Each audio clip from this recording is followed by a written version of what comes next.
Hello and welcome to I guess this is the first official episode of the Coachlogik podcast. I'm your host, Max Ada, joined as my co-host, Josh Gibson. Uh, Josh, how are you doing today? I'm doing well. I'm doing very well. I'm trying to get myself acclimated to all of the bells and whistles of this new platform that we're using as it's telling us that it's uploading, recording, volumes, all these functions and features, which actually leads us perfectly into the topic of building a coaching dashboard.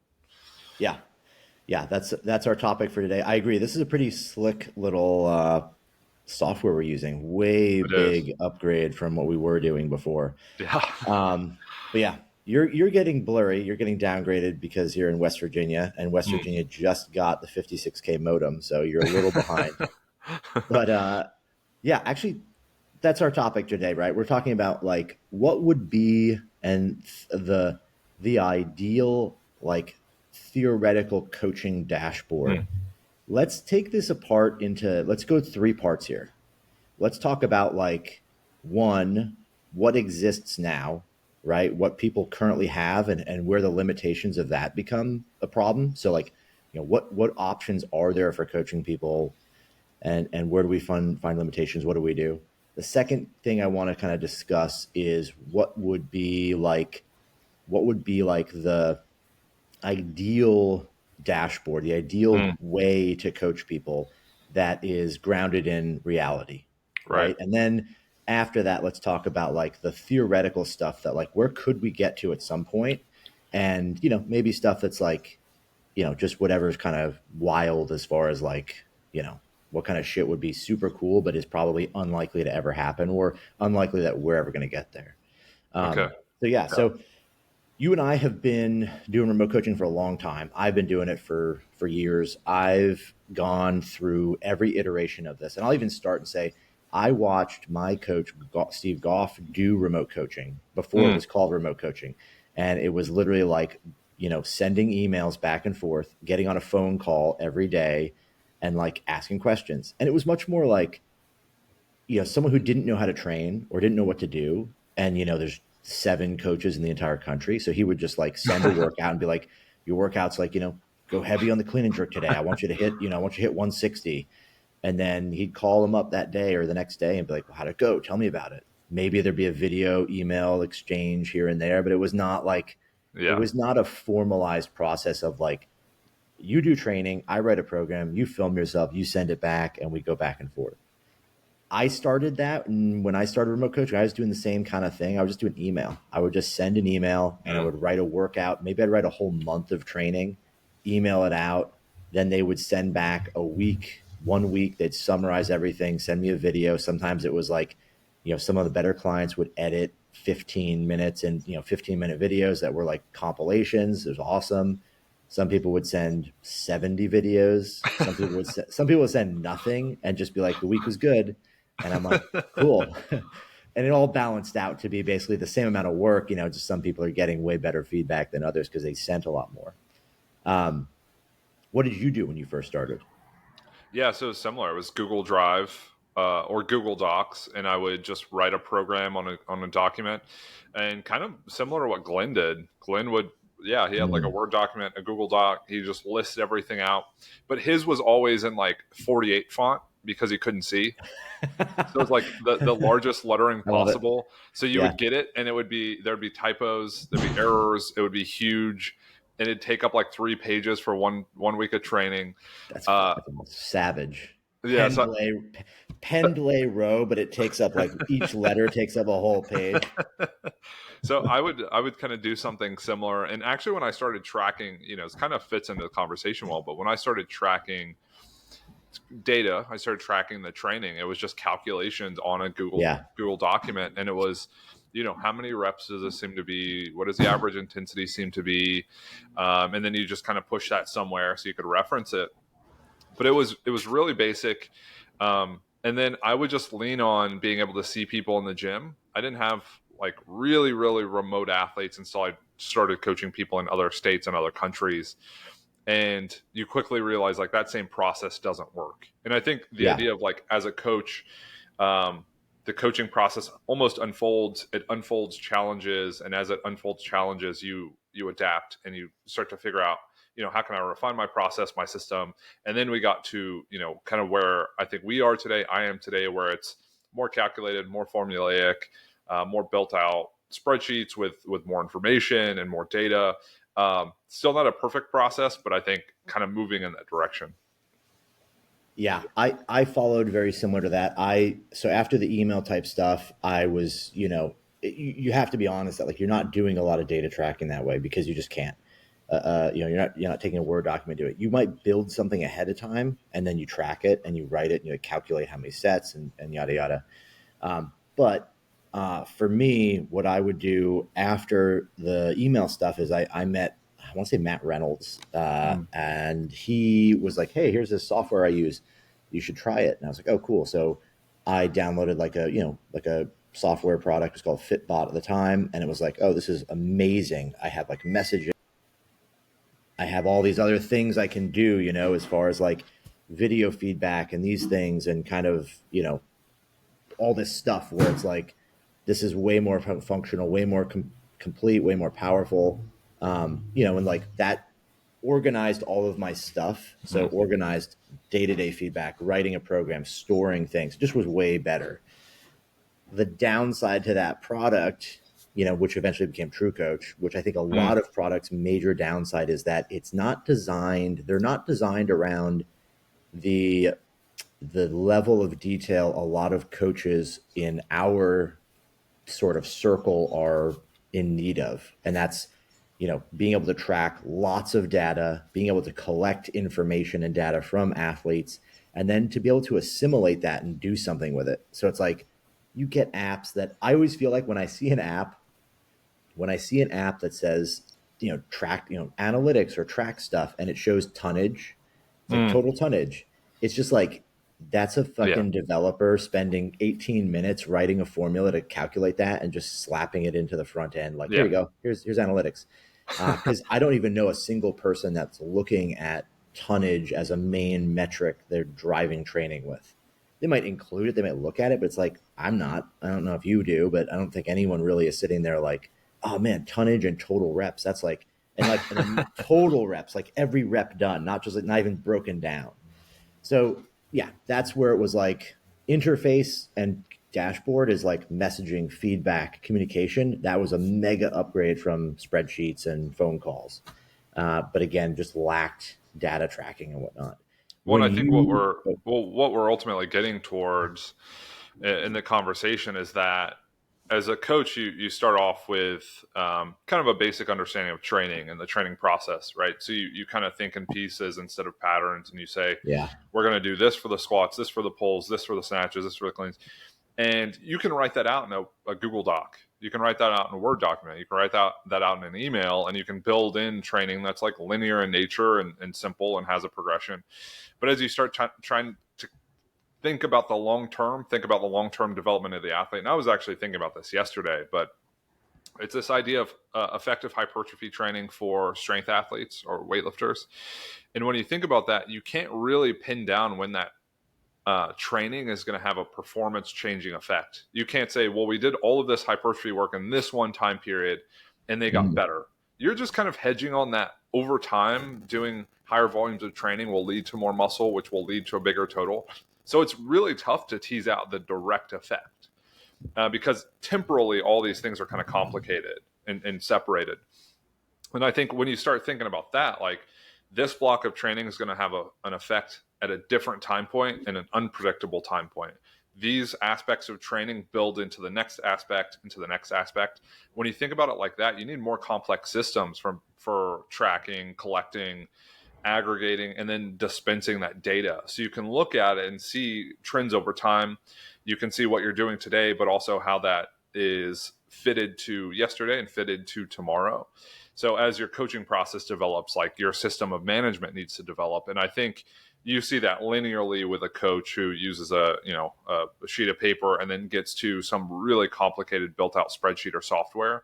And I think to the point where we're both at and where most coaches are going, given the nature of weightlifting, is to needing software that's comprehensive, software Yeah. built for coaches, software that is built on a history or foundation of data and evidence, not just, oh, we have bells and whistles. It's like, I don't, I've never used a bell on a bike or, so I don't know why you would include it, but like the idea is that it increases value, but it's like, we don't want increase in value, we want an increase in coaching effectiveness. Yeah. That's sort of the root of this is like, it's not building something for the sake of building something because like it's so easy to overcomplicate stuff. It's you want a dashboard that you want a coaching product dashboard, whatever we call it, to be something that augments your abilities, Mm, right? So upgrading from emails weekly to messaging and storing things in one space is a huge, huge upgrade. Um, and then like we said, like it's like going from that to maybe more data tracking stuff is better. You currently use like Google Sheets, right? yeah. So, and I think this is where a lot of people are probably at because Google Sheets offers like a really good functionality from the standpoint of you can customize to a very big degree. You can create custom formulas, you can do all these things, and then ultimately end up with something that's very, very specific and really addresses a particular need. There's a lot of functionality in Google Sheets, right? Um, the drawbacks to Google Sheets, if you're using or integrating formulas to do calculations, you're definitely limited, right? Because the extent of logic that you can get into something like a Google Sheet is much less than what you can use when somebody actually writes their own program that can do things, right. You can't integrate a lot of stuff to it. So I think it's like it becomes almost like its flexibility is also its greatest weakness in that it Mm, becomes very rigid once you've built a template, right? Whereas like something like True Coach, you can just drag a workout from Monday to Tuesday or just yeah. write some new thing. There's just nothing attached to it. And so Google Sheets, like doing that or changing your template or whatever, would require a lot more, either a lot more understanding the front end. So you have to learn an entire skill or Yeah. hire someone to do it. And then if it breaks, you got to pay them to fix it. But also, it becomes rigid in that once you've built the thing you want, it's very stuck in what it does, right? It's not adaptable. To a degree. Obviously, if you have a huge resource of Excel skills, you're an Excel wizard, then you can go ahead and do that. So, what is the perfect dashboard? What's our theoretical perfect dashboard? What Well, and would I think, you want to see? well, and that's where this idea of using Google Sheets fits in, is because it's a product that you have to develop as the coach, right? The coach says, these are the things I want tracked. The most effective way to get exactly is to build it yourself Mm-hmm. and to build it in a way that makes sense to your process. So the Google Sheet I use is built out in a way that, kind of makes sense to me. The problems, the inherent problems and things that you can't overcome is your inability to change it like much, beyond what you know. So you have to generally hire out someone to make the adjustments or to rebuild it or to modify it. So you're kind of stuck in this space where it's like, I have these like really, really elementary skills, but they don't take me far. And, Mm-hmm. you kind of have endless possibilities. There are people who have an insane knowledge of Excel and spreadsheets in general and can make whatever you want. Yeah. But then you have to hire someone and then it has to be ongoing. So when you take on this project as your own project, you're limited by yourself. Mm-hmm. Um, so that's a big limitation. And then with other softwares, like say a True Coach, you can't really direct the management of it or the development of it, and you can't really decide what it has and what it doesn't have. So I think a dashboard that I would want is up to date and up to speed with what we know in weightlifting and strength sports from both like a data side, like a data analytics side, but also from like a coaching effectiveness side. Like understanding this concept of volume and different ways to track it, but also the way that's like most effective for each sport. Um, that makes sense to me, right? And then being able to visualize that easily, having that same thing with intensity, having that same thing with different exercises, different movement categories. and having that detail, but then having the flexibility to change the dashboard as you need to change it, change the programs as you want to change them, instead of thinking like, I can't really move anything around because if I do, it's going to mess up all the numbers at the top of the sheet. Mm, So there's a lot of inflexibility with my own systems that I wish I had, and I think a theoretical dashboard would have. It has all the tracking capabilities and more, plus the flexibility of like dragging things around, easily substituting exercises. It has that adaptability, the same adaptability the weightlifting AI has, where you can change the mm. number of days per week. You can change the program focus. You can make all these adjustments, and it does the internal computations without you having Yeah. to bat an eye. Yeah. So my sort of requirements when I shifted gears a lot in training and I really put a lot more, and what I mean by shifted gears, I took on a very different level of responsibility in my programming and coaching. Whereas I really didn't just decide that like I knew how to write the best program. I decided I know the principles and the variables to manipulate, and I'm going to spend a lot of time analyzing those and be meticulous with that. The problem was, again, it was like bouncing around between 4 or 5 different things to Yeah, get that to work. So for me, what's important, and I think that this is something that is probably universal, is like I've heard this so many times. I've talked to so many people that have taken seminars from or done calls with famous coaches or high level coaches, yeah, and the coach will lie. Let's just flat out lie to everybody, which I don't understand. They'll just tell them, "Oh, I track all these things." Then when you ask them, "Oh, how do you track them? What do you do? Do you have the information?" They're like, "Oh, well, no." So it's like everyone inherently, it seemed like, knows they should be, or that their yeah, coaching or whatever would be better if they did, or that they could justify decisions if they did. It's also fine if a coach just says, "I don't. I just fucking wing it and I'm good." And it's like I'm a fucking gunslinger and I just go in and I just shoot from the hip. And like that's fine. If you're a killer, if you're a fucking kick-ass coach, that's great. Like awesome. You're not gonna be able to impart that onto anybody else or yeah, scale it, or like you can't. It's a one-off thing, which is totally okay. But it's like the reality is people will say they do these things, but then don't, because it's just we know it's too hard to implement. So for me, what I think is most critical is that you have the ability, one, to very easily manipulate the training program you have, right? So that's like, the ability to just like from an interface standpoint, the ability to like drag workouts around, drag and drop kind of graphical interface, I think is key. You need to be able to move things around. If you want to make an adjustment, you can do it quickly. It should be based in a way that's like it's very simple and straightforward to build something and get it done. Okay, here we go. Here's this. Here's that. Okay, I'm going to move squats to here, delete them, and change them to front squats, whatever. That stuff should be straightforward, and that's pretty accessible in most platforms now.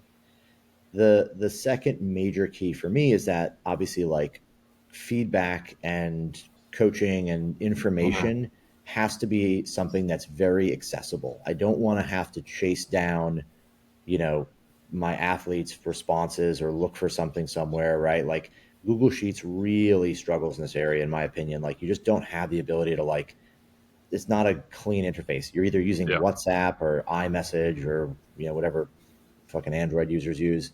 So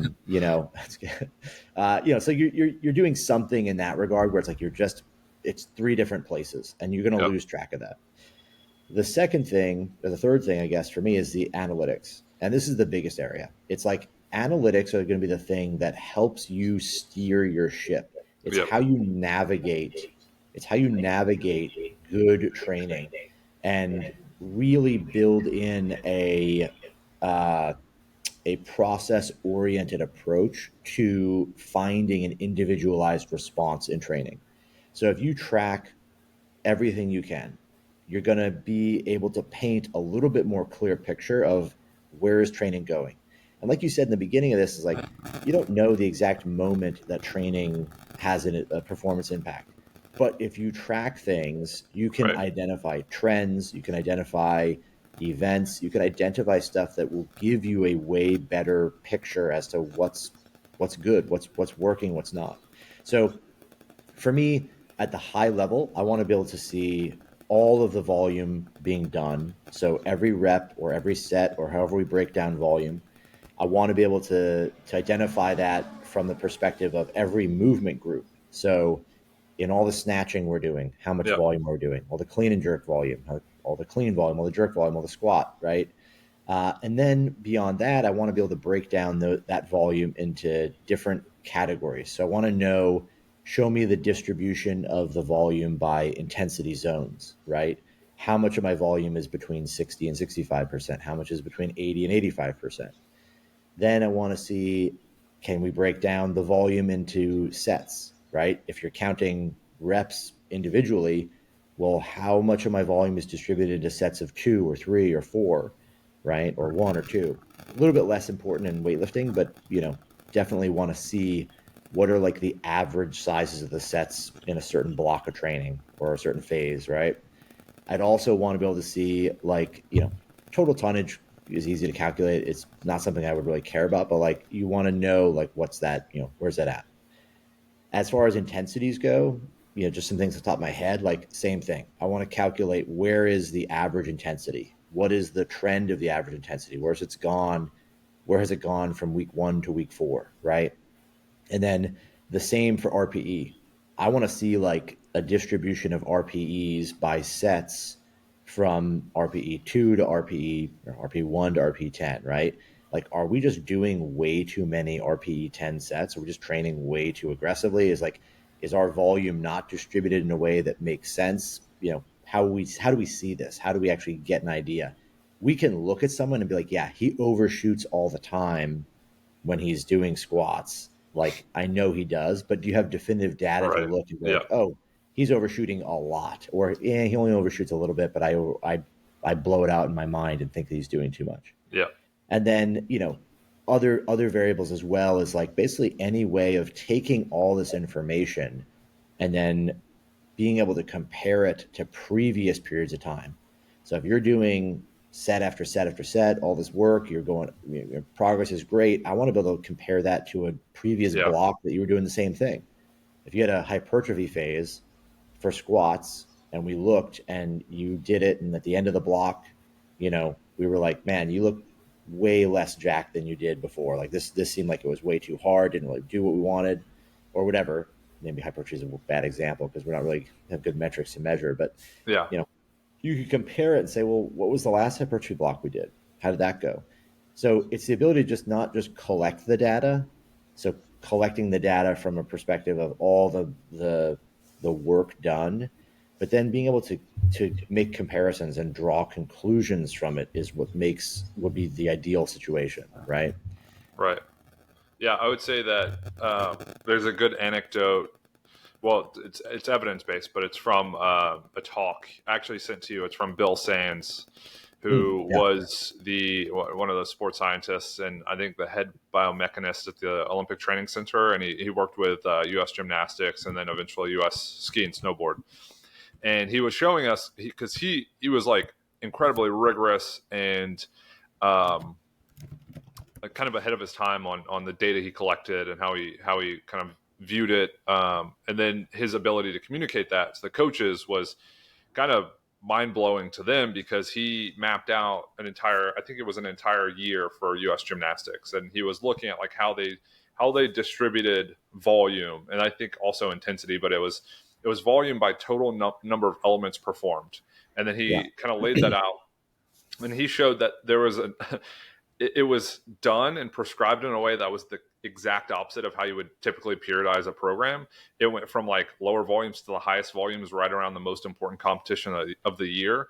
And they started to get like, little injuries, and they found that like performance was really hit and miss. And it was because they would go from, one competition, see how people performed and say, we need to do a lot of training because the most important competition of the year is coming up. I think it was like the Olympic trials. So they jacked up training volume. Um, and when you can visualize it, you can say like, look, you were here down kind of towards the bottom to middle, and then as time went, you increased volume pretty dramatically, and that had a negative effect. You really can't know that unless you can visualize it and then get some sort of representation that shows you obviously what you're doing. So I think from a coaching standpoint, we believe we are doing a lot. I believe I, program moderate intensities that are pretty manageable and have heavy exposures here and there, but I actually don't know that, and I don't know how the training is carried out because there's all this like there's a prescriptive process, but there's no feedback process Yeah. where people can implement like RPEs or numbers because it screws up the spreadsheet, right? So Yeah. the dashboard should be capable of capturing data from the athlete's end as well as the coach's end. And I think when you can do that and then you can visualize it, you can see, well, what does the training actually unfold to look like? So just another quick example is at the high school, I'll prescribe, sets of 8 in the squat, and we'll have 3 weeks to build up, and then we'll kind of push for a heavy 8 or heavy 3x8. And everyone goes heavy all the time. Like no one thinks about having a 3-week wave or progression in mind. And if I could show them and visualize it for them, they'd be like, oh, I literally just hit the gas every single week and things don't move and my technique's crap. So I think having that ability to like actually break the training down effectively and to be able to read it effectively and simply can be a game changer, and it can show you what you are doing and what you're not doing as well. Yeah, I agree 100%. I think that's where a lot of this needs to go for coaching to really grow and improve. We talked about this in the last podcast, but it's the dashboard, the coaching tools need to evolve. The Yeah. coaching mentorship needs to become more robust, more standardized, and more prolific. And then, the implementation of these things just needs to become standard. Like people need, like it should be almost like it should be a thing where if you hire a coach and they don't use somewhat regularly, like use powerful tools to improve their ability, or they get regular education, like they're going to fall behind. It doesn't mean that like we expect, I would think that the world is going to be something where everybody is doing a great job in weightlifting, collecting data and all this, right? But it has to improve, Well, right? and I If you think look at, oh, no, you've made this point a bit when we talk about like business projects and just projects in general. It's like, why would I not expect it to be the most successful thing and to be, something that changes the landscape or does more than what it's capable of doing? It's like, why would I expect anything different?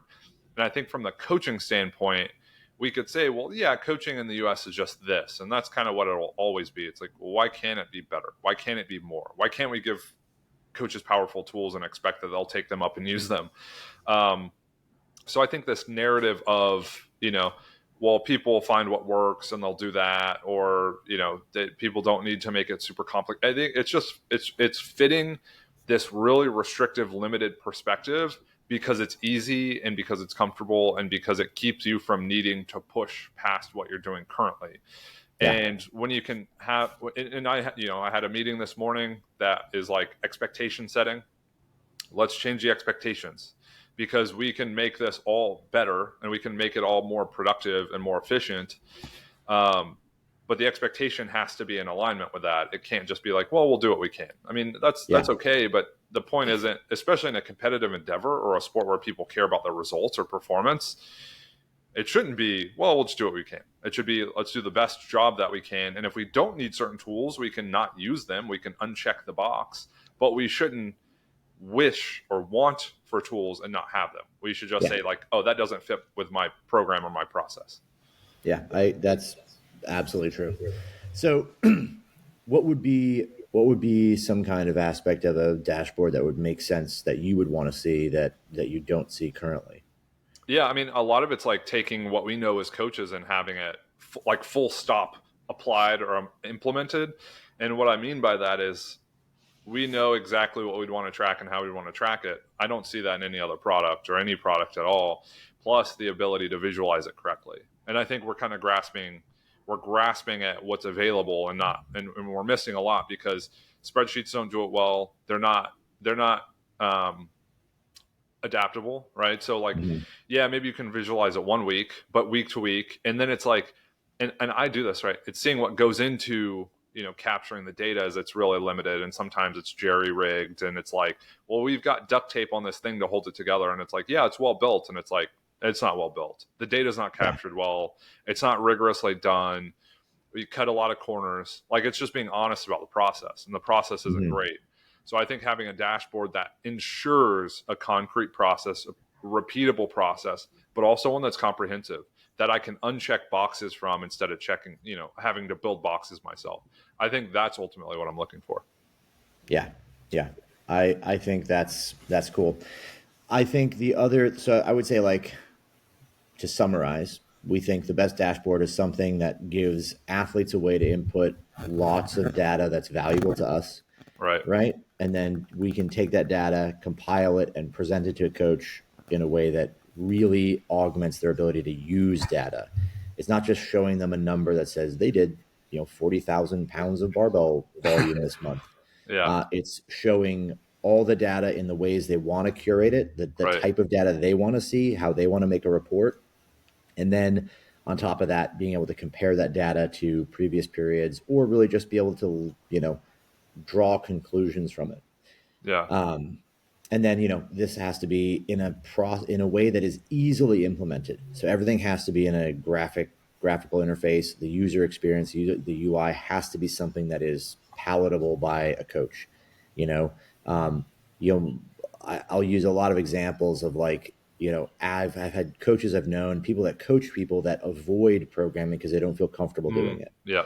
that don't do any of this stuff because it just feels like cumbersome, when the reality is, like, I'll just coach them in the gym, or I'll just get on a phone call with them and do that. And, like, that's important because, like, doing a snatch correctly and knowing how much volume someone's done are two different things. Yeah. But still, we want for everyone to improve, to make that coaching more valuable.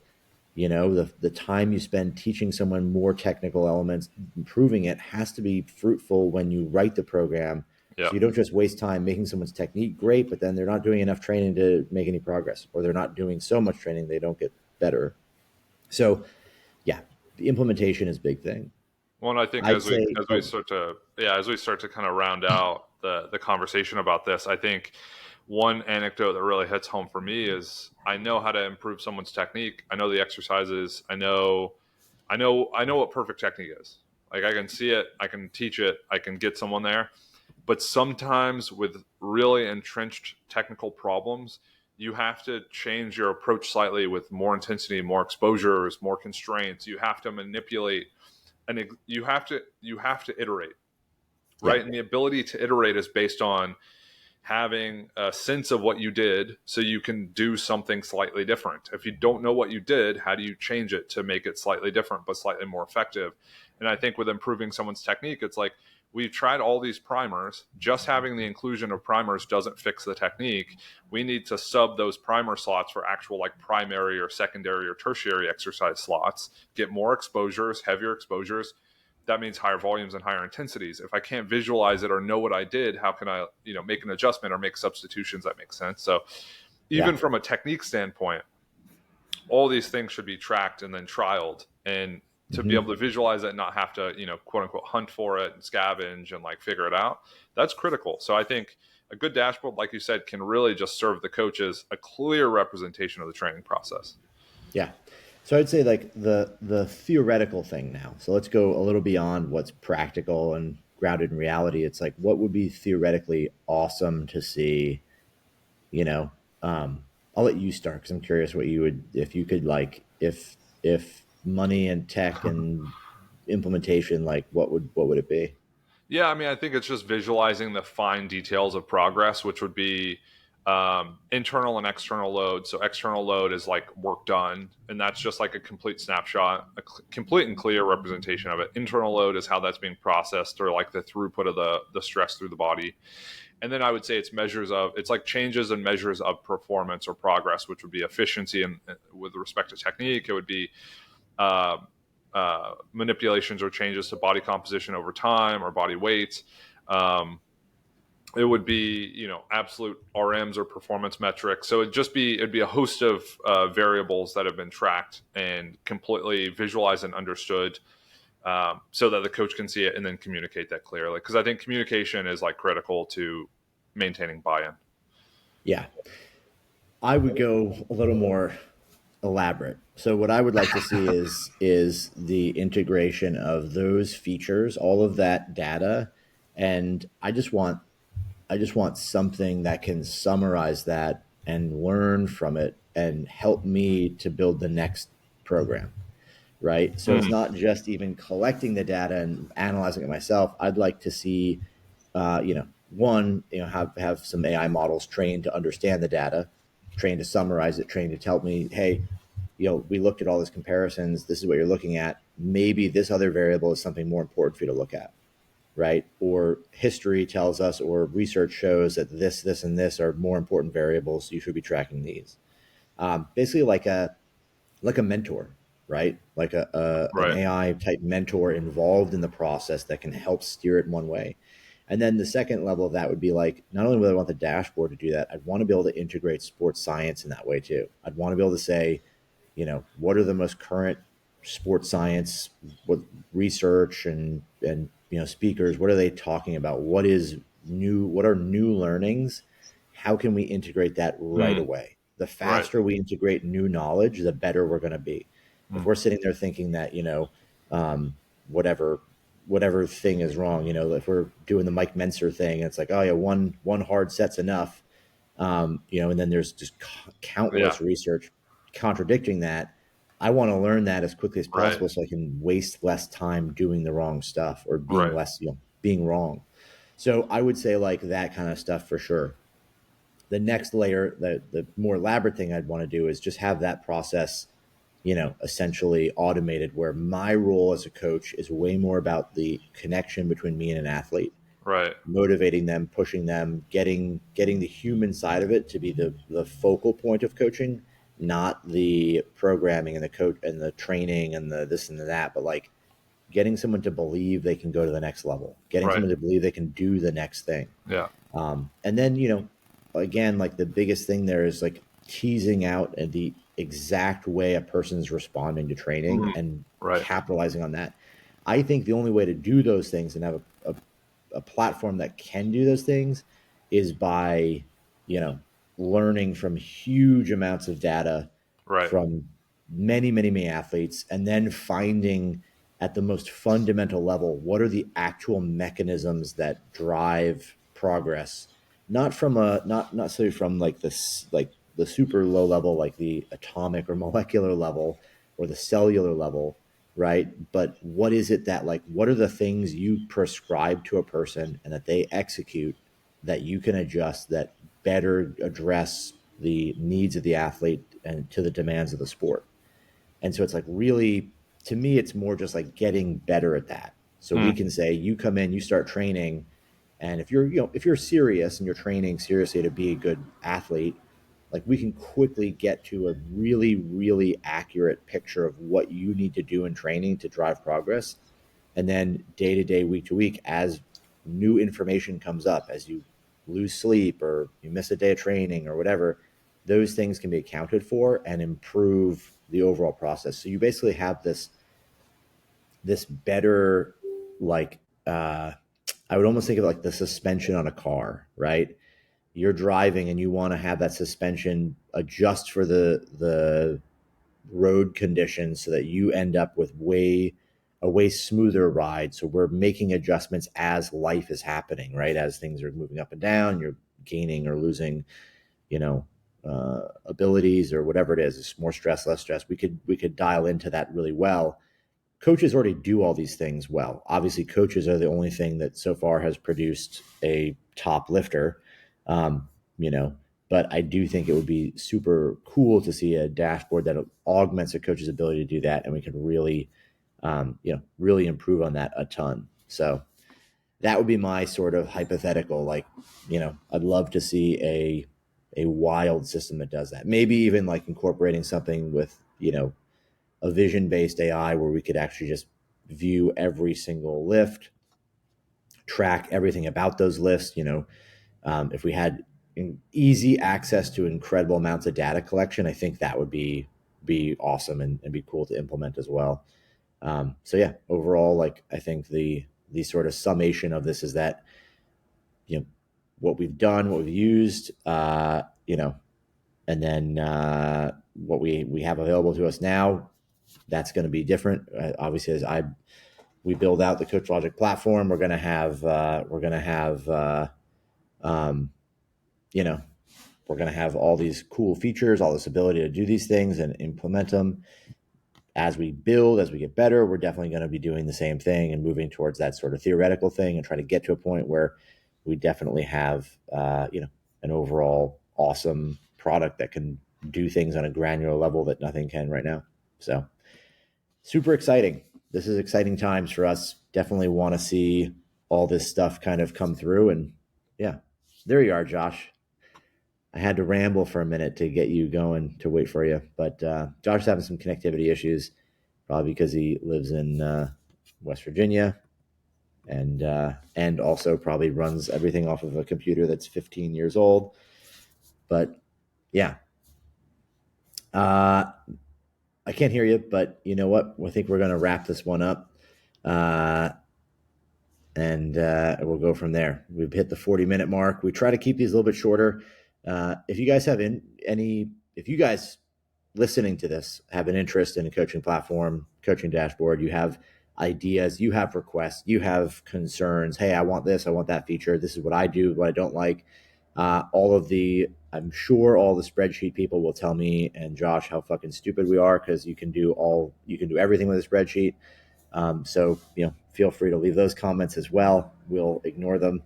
But yeah, that's it for, I guess the first inaugural episode of the Coachlogik podcast. So yeah, announcements for you guys. Check out the February 2nd, first free Friday for the mentorship program. So Josh and I are going to be doing a free Friday, the first Friday of every month. We're going to have basically an open Q&A, a topic discussion for our mentorship group that we're starting.